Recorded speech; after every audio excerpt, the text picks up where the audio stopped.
Bonjour tout le monde, ici Richard CM, l'artisan l'âme.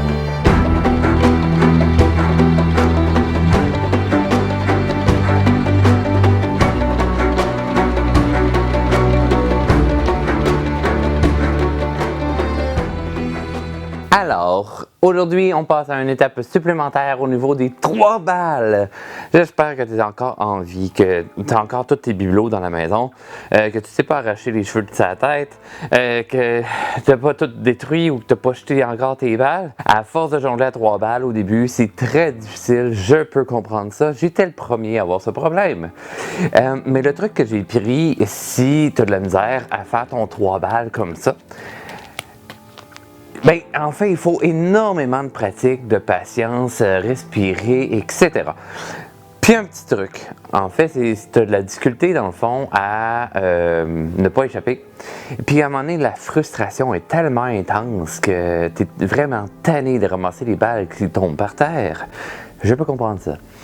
Là, si tu es dans une saison chaude, c'est l'idéal. Si tu as des balles qui flottent, c'est encore mieux. Parce que dans le fond, tu t'en vas dans une piscine, tu t'espères d'avoir de l'eau jusqu'à terre environ, un petit peu en bas, parce que quand même, il faut avoir de l'espace pour bouger tes mains. Et là, ben, quand tu échappes, ça fait un petit splash, ça te rafraîchit, puis tu prends une autre balle qui flotte à côté de toi. Si tu es dans un moment, une saison ou un endroit où tu n'as pas accès à une piscine, ben, tu peux toujours aller à l'intérieur, face à un sofa, face à ton lit, et ben, ça fait que quand même, c'est plus haut, et tu vas pouvoir quand même récupérer tes balles à une surface qui est plus haute qu'un plancher. Alors, pour cette petite vidéo, on va faire un petit retour sur les trucs à bien penser à faire pendant que vous jonglez. Donc, une chose qui est primordiale à penser, c'est votre posture. De un, vous devez avoir la posture bien droite. Donc oui, comme ça, vous voyez que je suis très droit. Mais comme ça, ici, vous voyez aussi que je suis très droit. Je ne suis pas incliné comme ça vers l'avant et je suis né le dos rond. Très important, parce que dans le fond, ça va influencer la position de vos bras. Pensez toujours avoir les coudes près du corps, ok? Je ne suis pas serré au niveau de mon corps et j'ai pas les bras avancés non plus. Les coudes sont dans la même ligne que mon tronc. Ok, très important. Pour le lancer, ok, je vais me monter un petit peu comme ceci. Pour le lancer, vos mains doivent circuler de cette façon-ci. Mes coudes restent près de mon corps, ils sont quand même mobiles et je vais avoir un mouvement de in, out, donc d'intérieur-extérieur pour la base. Okay? Après ça, on va varier le tout par la suite. D'où le pourquoi, en fait, qu'on travaille avec la tape sur la cuisse. Si que je continue le mouvement, tape sur la cuisse. Okay? C'est pour reproduire cet effet-là. C'est sûr que je ne le ferai pas 100%, mais j'ai quand même le mouvement de mes bras qui va aller vers l'extérieur. Exagérez pas trop le mouvement parce que lorsque je vais avoir les mains vers l'extérieur, je ne vais pas aller vers une rotation de mon tronc. Je cherche à être le plus immobile possible et mes épaules doivent être neutres, donc basses, bien reculées. Si vous vous ramassez à avoir les épaules dans le fond, dans les oreilles comme ça, et à un moment donné, tu vas commencer à vouloir jongler là-dedans. C'est pas possible, ok? Donne-toi une chance et relaxe le tout. Une chose à penser également, c'est dans le niveau de ton lancer, ok? Quand tu lances ta balle, oui, tu as ce mouvement-là au niveau du bras, mais la main va continuer, ok? Ça fait comme une petite courbe, là. Et je vais avoir un fouetté. Oui, j'ai un panier également avec ma main.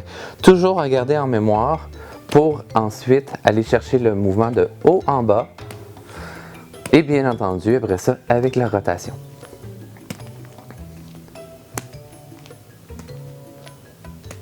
Donc la balle va rouler sur mes doigts.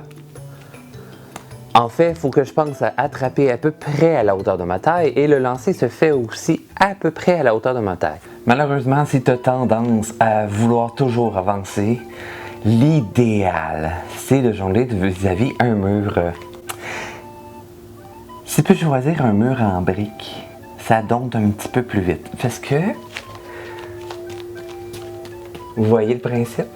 Ou si vraiment, tu as vraiment trop de la misère aussi, tu peux te donner un autre truc. Tu peux jongler avec les balles qui rebondissent au mur. Mais ça peut créer un défaut au niveau du lancer de la main.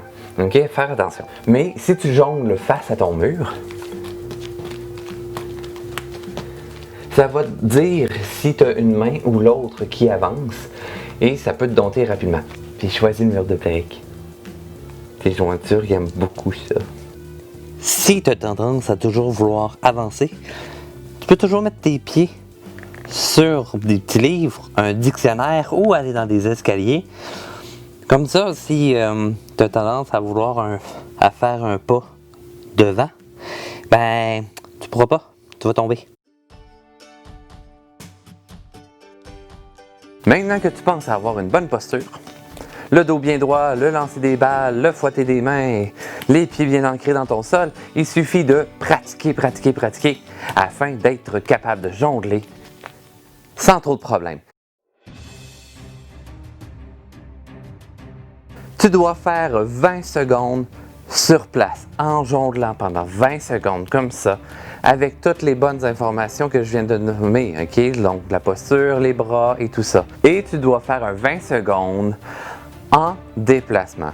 Le but n'est pas de se déplacer en courant et tout ça, ça doit être en contrôle. Donc, je peux me déplacer de gauche à droite, je peux me déplacer en tournant sur place, et le tout pendant 20 secondes. Pratique, let's go, t'es capable. Donne-toi plus de temps et donne-toi les trucs que je t'ai donnés. Fais un genre de 15 minutes, prends une pause, refais un 15 minutes plus tard. Et c'est seulement avec ces petits moments-là, régulièrement dans ta journée, et ça va rentrer tout seul.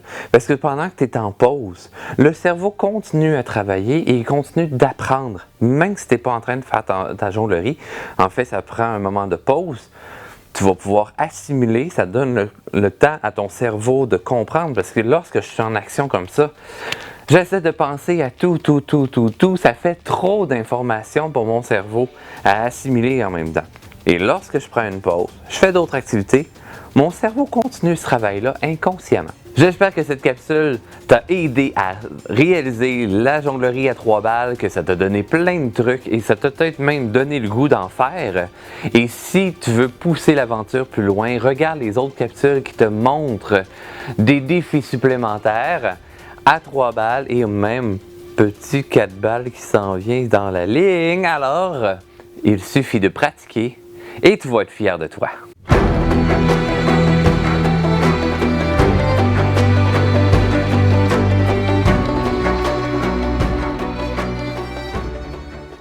En pensant à ta passe. Le fouetter de ta main, la position de tes jambes. D'être relax, épaule en bas. Maintenant que tu te souviens de la posture, viens droit.